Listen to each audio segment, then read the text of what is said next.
The investigators determined Raniya's death was caused by a pre-existing brain condition.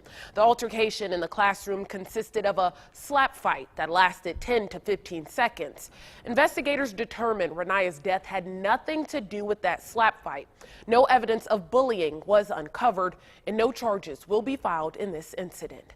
News 2's Taylor Murray has been digging through new incident and investigative reports and statements from students today. Taylor, what did you find out?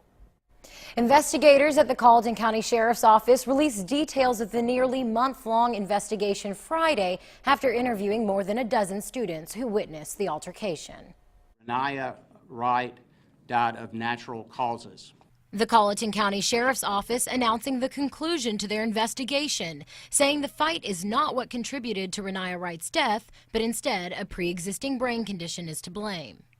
There was no evidence of trauma on or inside the body of Raniya Wright that would indicate that any fight in any magnitude contributed to her death. According to medical records, Raniya Wright had visited the doctor numerous times since 2014 for headaches, but Ashley Wright says that the morning of the incident, her daughter was not displaying any signs of illness. My daughter was in good spirit that morning.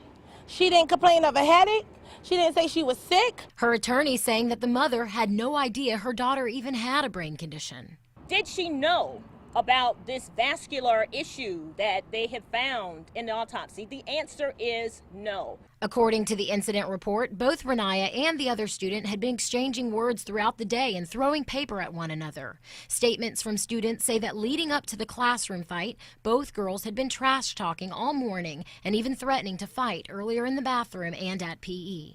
This was simply two children who did not get along, and apparently prior to this had not had any incidents, no bullying.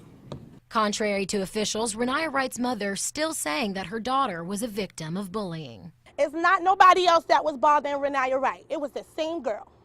The other student involved in the altercation indicating that Raniya threw the first punch. In her statement, saying that Raniya pushed her in the classroom, causing her to trip, later hitting her in the back at least twice.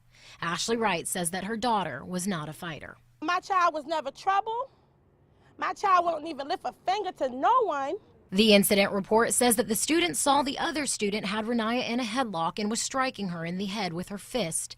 The student saying that they saw the other student push Raniya to the shelf, and they say that Raniya hit her head on the wooden cabinets. Student 2 used her free hand to punch Raniya in the head over and over. For Ashley Wright and her attorneys, the search for answers is far from over.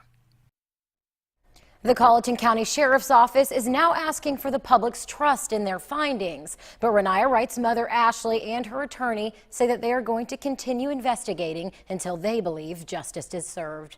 We will continue following this story and bring you any updates. Reporting live in studio, Taylor Murray, Count on 2.